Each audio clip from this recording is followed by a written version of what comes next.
और सदगुरुदेव प्रदत्त नाम का फल है इष्ट में प्रेम हो जाना। तो नाम जप कर रहे हो, मार्ग में हो, भगवान अगर कृपा करेंगे तो मार्ग मिल जाएगा। हाँ। एक के सिन्हा, श्री सदगुरुदेव भगवान के चरणों में कोटि कोटि प्रणाम। भगवान, मैं बहुत नीच और अधम हूँ, मुझ पर कृपा करें प्रभु। मेरे साथ मेरे शरीर की धर्मपत्नी भी आई है। हम दोनों का शरीर क्रमशः रेल ड्राइवर तथा शिक्षिका के रूप में कार्यरत है। हम दोनों संत मत से दीक्षित हैं। समस्त गुरुदेव मेरे ईश्वर ही हैं, ऐसा भाव गुरु कृपा से है। अतः आप कृपा करें कि प्रभु हम दोनों नौकरी छोड़कर वृंदावन वास करें। अब प्रभु कुछ नहीं चाहिए, सिर्फ आप चाहिए। बहुत अच्छी बुद्धि काम कर रही है। अब देख लो आपका परिवार निर्वाह हो जाए वृंदावन वास, तो अब अर्थ बाहुल्य समय है कि आप यहाँ एक कमरा ले सको और इतना अर्थ हो कि आप उसके ब्याज आदि से, या हमें लगता है ऐसी नौकरी होगी पेंशन आदि मिलती है क्या, तो बढ़िया, फिर क्या, छोड़ो वृंदावन। पेंशन का समय हो गया है? 5.5 साल नौकरी हो गया, तो इसमें पेंशन मिल जाती है? हाँ, तो बढ़िया, छोड़ो, फिर क्या है। नहीं मिलेगा उसको छुड़ा देंगे। हाँ, ठीक है, बिल्कुल। जीवन का परम लाभ भगवत प्राप्ति है। यदि ऐसा कर सको तो आपके ऊपर विशेष कृपा है। जी, आपका प्रसाद से प्रवचन सुनकर जी जी, तो हम वही करते रहे। गाड़ी चलाते चलाते, पैसेंजर गाड़ी चलाते जी, चलाते चलाते वही आपको यहाँ 2 बार आ चुके, दूसरा बार 1 बार और जून में आते जी। हमको हाँ, बहुत बहुत सुंदर। आप आए, आप धीरे से अपनी वो व्यवस्था कर लीजिए, आ जाइए वृंदावन, वास कीजिए, सत्संग सुनिए, नाम जप कीजिए। जीवन कुछ नहीं है, कोई बेटी है शरीर का, उसका शादी हो जाएगा बस। हाँ, पूर्णिमा पांडे जी, जय श्री राधा वल्लभ, जय श्री हित हरिवंश। महाराज जी सादर प्रणाम। आज आपके दर्शन करके लगता है मानो साक्षात प्रिया प्रीतम के दर्शन हो गए। महाराज जी, मेरा और मेरे माता पिता का एक समाधान कर दीजिए। मैं विरक्त जीवन यापन करना चाहती हूँ, परंतु मेरे माता पिता मुझे विवाह और गृहस्थ जीवन के लिए बोल रहे हैं, परंतु विरक्त जीवन के लिए। हाँ बच्चा, बात यह है कि माता पिता का जो धर्म है वो अपने धर्म से ही चल रहे हैं। आप तो भगवत मार्ग में, इसलिए प्रणाम है आपकी भावना को। पर आज का जो समय है ना, बच्चे अपने माता पिता की अवहेलना कर रहे हैं, ये बिल्कुल ठीक नहीं। ये हम आपको लेके नहीं बोल रहे, पर बच्चे जो माता पिता की अवहेलना कर रहे हैं तो उनकी दुर्गति भी हो रही है। एक भी बात माता पिता की ना मानकर इधर उधर गंदे आचरणों तो काट के फेंक दिए, जला दिए गए, मार दिए गए। संसार स्वार्थी है, वो माता पिता जैसा प्यार नहीं करता। माता पिता अंदर से चाहते हैं मेरा बच्चा सुखी रहे, जीवन भर सुखी रहे। हाँ, अब जैसे आपकी परमार्थ की बात है, अब हम आपका पक्ष लेंगे कि यदि आपको ब्याह नहीं रुचता तो मत कीजिए, पर आप माता पिता के अनुकूल रहिए, माता पिता की नज़र में रहिए, माता पिता के साथ रहिए। क्योंकि स्त्री शरीर में मतलब बहुत सुव्यवस्था की आवश्यकता है। ये जो हम लोग असावधान, जैसे 100 का नोट या 5,000 का जो भी चलते हो नोट, 2,000 आप इसे रोड में छोड़ दीजिए, कोई ऐसा नहीं जिसका मन न चल जाए, क्योंकि वो संपत्ति दिखाई देती है। ऐसे शास्त्रों ने कहा है कि आकर्षणकारी जो भी हमारे, जैसे सोना चांदी रुपया पैसा खान पान, ये सब सामग्री आकर्षणकारी है। ऐसे शरीर भी परस्पर आकर्षणकारी, परस्पर आकर्षणकारी। तो मुझे शास्त्र सम्मत बात ये लगती है कि बच्चों को सदैव अपने बड़ों के शासन में रहना चाहिए। अगर वो शासन नहीं स्वीकार करेंगे तो अभी बच्चे हैं, वो प्रमाद स्थिति में ऐसे गलत काम कर बैठेंगे जिनका उनको जीवन में बहुत बड़ा दंड भोगना पड़ेगा।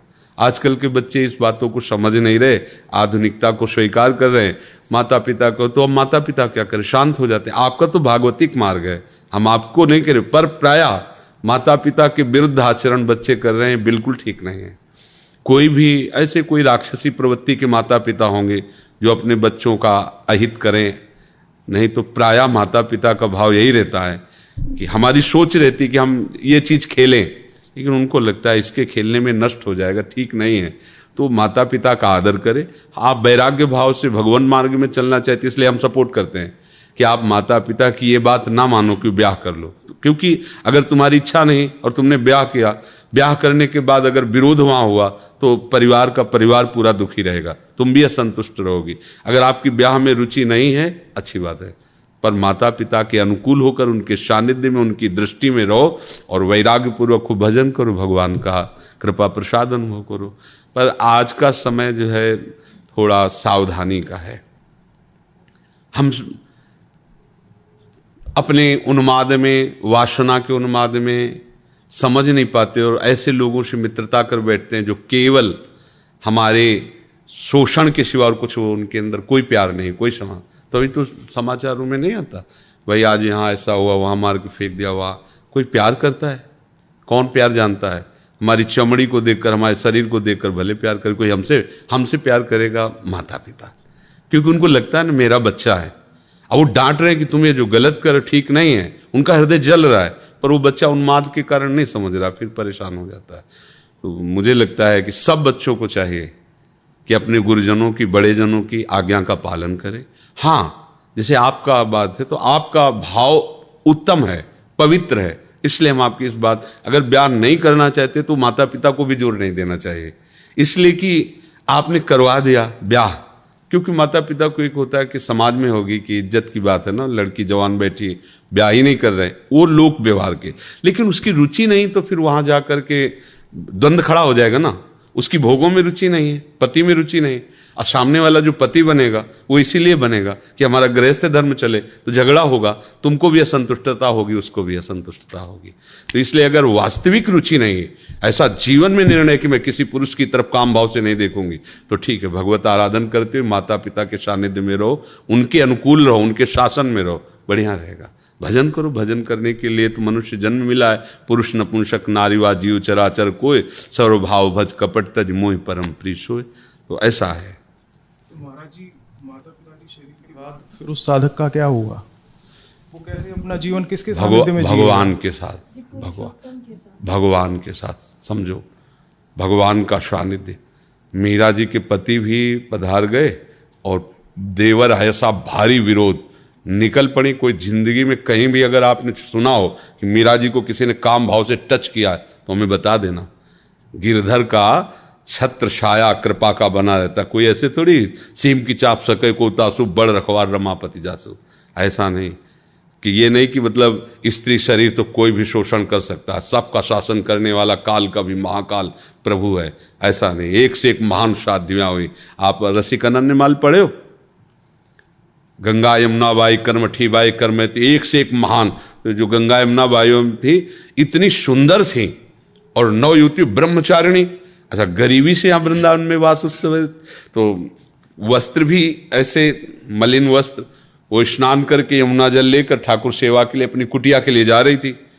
वो हसन बेग सो क्या, अजीज बेग क्या नाम था उसका, अकबर सम्राट का भांजा था, तो वो आया हुआ था दौड़े पे अपने राजसीले। उसने देखा इतनी सुंदर नारी और ऐसे रह रही। सैनिकों से, मतलब जो उनके सलाहकार थे, उनसे कहा कि ऐसे इतनी सुंदर, चूंकि भागवतिक सुंदरता होती है ना, और ब्रह्मचारिणी और भजन परायण तो तेज था। बोले इतनी सुंदर और ऐसे रह रही अव्यवस्था में, इनको लाओ ना हमारी सेवा में। बोले सरकार, ये आपकी सेवा में आने वाली नहीं है, ये भजन करने वाली विरक्त जन है, अर्थात ये किसी प्रलोभन से नहीं है। और उसका मन बिगड़ गया उनको देख करके। अब महल में गया तो उसने 2 वैश्याएं बुलाई और कहा जितना धन चाहोगे देंगे, उनको यहां ले आओ। अब बाई जी को अगर प्रभावित कोई कर सकता है तो भगवत चर्चा, वो बड़ी चतुर थी वैश्याएं, आई और ठाकुर जी की चर्चा करना और सुनना और प्रणाम। अब रोज आने लगी। अब जब रोज आ पाओ तो एक परिचय हो जाएगा, फिर 2 दिन 4 दिन एकदम गोल हो जाओ, फिर आ पाओ तो क्या आपका स्वास्थ्य खराब था, क्या आप क्यों नहीं? ऐसे ही उन्होंने किया। तो उन्होंने पूछा कि आपका स्वास्थ्य खराब था, आप क्यों नहीं आई? तो उन्होंने कहा कि हमारे यहाँ एक बहुत बड़े संत आए हुए हैं, हम उनकी सेवा में थी और मुझे लगता है आपको भी दर्शन करना चाहिए।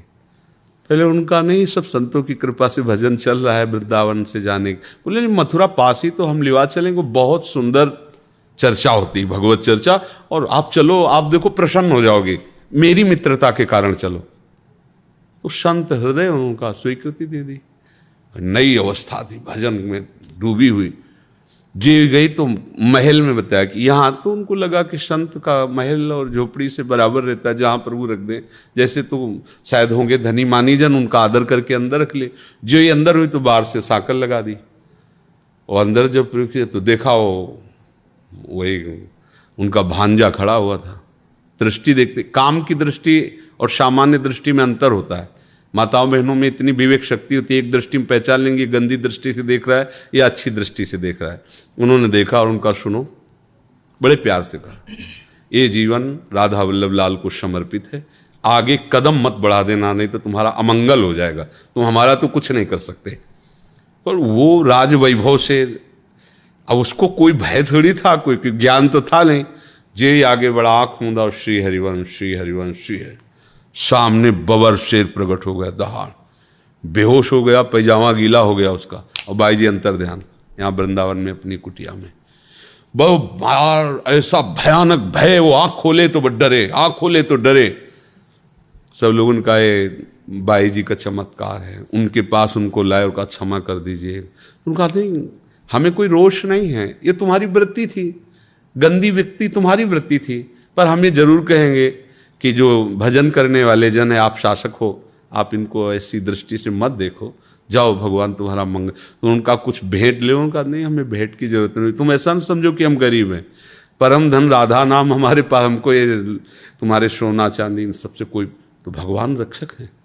ऐसा नहीं, आज तक ऐसा बाहरी दिखावे में हो जाएगा।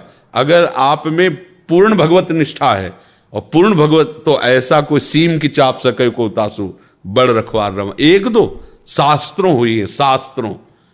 पति विरोध में हो गया मान सिंह के भाई माधव सिंह, श्री रत्नावती जी की, जो भगवत भक्ति में उतरी तो वही विरोध कर दिए, मोड़ मुड़ा के संतों के बीच में बैठ गई, रानी थी।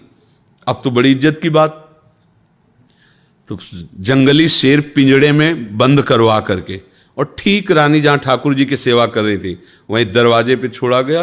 वो ऊपर बालकनियों में चढ़े हुए सब वो सैनिक देख रहे थे जो लाए थे सिंह को, और जे ही उनका पिंजरा खोला गया, सिंह दहाड़ कर निकला। तो दासी जो उनकी सेवा में, उनका महारानी शेर, तो उन्होंने मुड़ के देखा, बोले सिंह नहीं नरसिंह, मेरे भगवान आ रहे हैं। वही पूजा की थाल लेकर नजदीक गए, तिलक लगाया, आरती की, माला पिलाया, गाय के बछड़े की तरह खड़ा रहा हो शेर, और बस घूमा, मारी छलांग, तो जो लाए थे ना बालकनियों में खड़े थे, फाड़ के फेंक दिया सबको और निकल गए।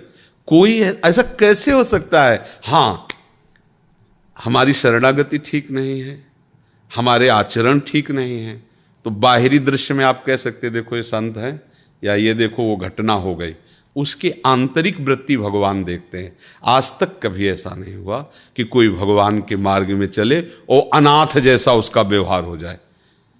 इस बेस का दुरुपयोग करेंगे, अंतर से हम गलत होंगे तो चौड़े पे हमें दंड मिलेगा, भले हम उसमें निरपराध हों जिसमें दंड मिल रहा है। समझना, बाहर से लग रहा है बिल्कुल 100% नहीं किया, लेकिन वो भीतर का जो पाप है ना, वो चौड़े पे बिना अपराध के अपराधी मानकर दंड दिया जा रहा है। भगवान के विधान में कहीं कमी नहीं, पक्का समझ लो। ये बाहरी व्यवहार अलग है। तो जब तक माता पिता हैं तो उनके अनुशासन में रहकर भजन करो, और फिर आगे ठाकुर जी का भरोसा है। तो ऐसा नहीं कि वृद्ध हो जाएगा तो फिर कौन देखेगा, आगे ये नहीं रहेंगे तो कौन देखा, वो तो प्रभु ही देखते हैं ना। अब हम बच्चापन से निकले थे 13 वर्ष से, आज तक हमारा कौन सहयोगी? वही तो सहयोगी है, उनके सिवा हमारा किसी से परिचय नहीं। सब देखो व्यवस्था उन्हीं की तो है, हम क्या लाए थे, हम क्या जानते थे किसी को, सब उन्हीं के संबंध से तो है, सब उन्हीं को तो जानते हैं। तो ऐसा विश्वास भी न करे कि आगे क्या होगा। नहीं, विश्व का भरण पोषण करने वाले भगवान अपने जनों की ऐसी व्यवस्था, अगर आज जो हमारी व्यवस्था ये ना होती तो हमारी जानते हो कितनी दुर्गति होती। पीछे आज के 10-12 वर्ष पहले हम वही खा सकते थे जो मांगते हैं, जो मांग के लाए वही, अगर मांगने नहीं गए तो भूखे पड़े रहते थे कुटिया में। दवाई के लिए अगर है तो 4 घरों में जाकर वो ऐसे थे जिनसे हम पैसा लेते थे, फिर वो 1800 की महीने में दवा आती थी। आज लाखों रुपया महीने खर्चा है, दोनों किडनी फेल है, डायलिसिस होता है, दवाइयाँ, ये वो, क्या दशा होती, कौन मांगने से देता। लाडली जी ने कृपा कर दी तो देखो सैकड़ों लोग सेवा में, सब व्यवस्थाएं उन्हीं। अगर हम अपने बल से सोचते तो मांगने जाना होता था हमें दवा के लिए पैसा, और जब प्राण समर्पित कर दिए कि अब तो मरना ही है, हम गरीब बाबा जी के पास क्या है, ना एक व्यक्ति है हमारे पास, ना एक रुपया, ना 1 इंच जगह थी। जहां हम आश्रम में रुकते हो उनको पता चलता है इसकी किडनी खराब, तो निकाल दिए जाते कि भाई आश्रम में रुके हैं, बीमारी के पैसा लगाना होगा तो कि तुम्हारे यहाँ संत रह रहा, किडनी फेल है तो तुम उसकी व्यवस्था करो, धीरे से निकाल दिया जाता। सब हमें पता हो जाता कि हाँ हमारे साथ इसलिए ऐसा व्यवहार हो रहा है कि हमारे पास कोई है नहीं और कुछ नहीं है, ऐसा समझो। अभी आप जो देख रहे हो ये सब लाडली जी का है। इसी वृंदावन में सर्दी में ये गेहूं के बोरे सिल करके उनको हमने उड़ा है, मांग के रोटी पाया, जो मिली जैसी मिली है। अगर 5 रुपए की भी जरूरत है तो हमें किसी की तरफ देखना होगा, नहीं ऐसी हमारे पास व्यवस्था। आज हमारी क्या दशा होती, सोचो क्या दशा होती। दोनों किडनी खराब है, कोई पूछता नहीं, सड़ जाते। पर प्रभु ने उनको जब जो आवश्यकता, जब उनको ये करवाना था तो ऐसा, जब आज है तो ऐसे गोद में रखते हैं बच्चे, सब जवान बच्चे हैं, गोद में ऐसे रखते हैं। मतलब पानी एक पिला रहा तो मुंह एक पूछ रहा। कैसे तुम्हें बताएं ये सब कितना प्यार करते हैं। कौन प्यार कर रहा है? मेरे प्रभु, वही इस रूपों में प्यार कर रहे हैं। मांगने से कोई 100 रुपया थोड़ी देता है। कैसी व्यवस्था होती। श्री जी ऐसे करते कि हमें ये, हमारे यहाँ किसी को टेंशन नहीं है कैसे चलता है। जब जो जरूरत है बिल्कुल वैसे उपस्थित है, जैसे जादू से नहीं चलता, ऐसे जादू से चल रहा है। 250-300 लोगों का बाल भोग, 250-300 लोगों का राजभोग, 250-300 लोगों का शाम के शयन भोग, सबको दूध, सबकी बिजली व्यवस्था, सब के सब, किसी से कोई मांगना नहीं, कोई दान पेटी नहीं, कोई पर्चा नहीं, कोई जाएगा नहीं बाहर मांगने के लिए। जो आ गया आकाश से गिर गया उसी से हमारा भरण। तो इसलिए और बहुत अच्छे से प्रभु चला रहे। ये नहीं कह सकते कि हमें कोई भी टेंशन नहीं। जिस समय पानी पानी, जिस समय दूध दूध, जिस समय भोजन भोजन, हम ही को नहीं, जितने शरणागत है सबको। तो इसलिए ऐसा तो सोचे ही ना कि आज के बाद कल क्या होगा। जिसने आज व्यवस्था की माता पिता के रूप में, वही जगत का माता पिता कल हमारी रक्षा करेगा, हमारी व्यवस्था करेगा।